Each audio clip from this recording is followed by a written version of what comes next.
I go diving quite a lot, typically in North Wales, but I have been kind of free diving around here. Nearly every time I go down, I end up seeing cat sharks caught in lobster pots. I never really realised that this was such a big issue.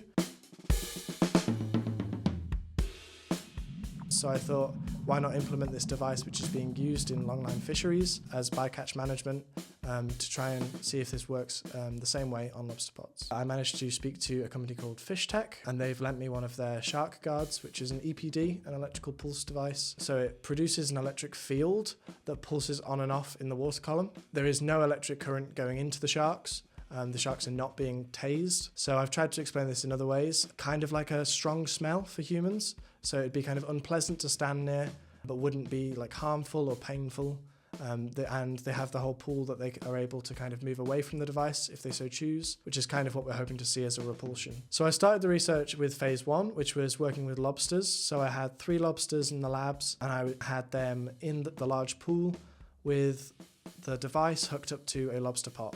And I was effectively trying to see if the lobsters are repulsed by the EPD. They are not, or according to my data, they're not, which is great because obviously we don't want to be pushing out the target species in lobster pots, but we do want to stop the bycatch of other species. I then moved to phase 2, which is having the device on a stick and feeding the sharks next to the device.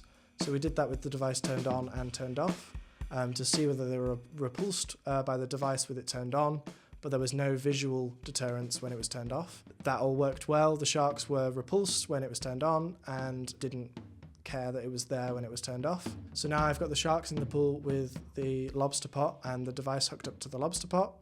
And I'm hoping to see that when the device is turned on, the sharks do not pass through the lobster pot, and when the device is turned off, they don't mind and they still pass through if there is food present.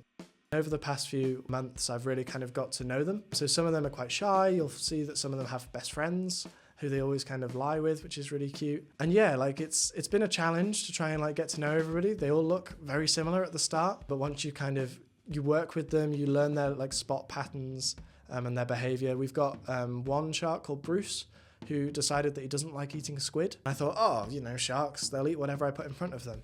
And I thought, maybe they all don't like squid. No, it's just Bruce. But yeah, they're doing really well, and it's been a kind of pleasure to kind of get to know them over the course of these trials. And I'll miss them when we put them back. They're being released off of the sepia where they were caught. And yeah, it'll be kind of a sad moment to let them go. The NBA's aquarium team have been great, especially Alex and Joe. They've kind of stepped in and kind of given me guidance on, what I could do, different protocols that I'd need to follow, and then how I can get about doing that. Being able to get up and kind of say, yeah, I'm going to go to the labs and I'm going to work with these animals. There's 21 cat sharks.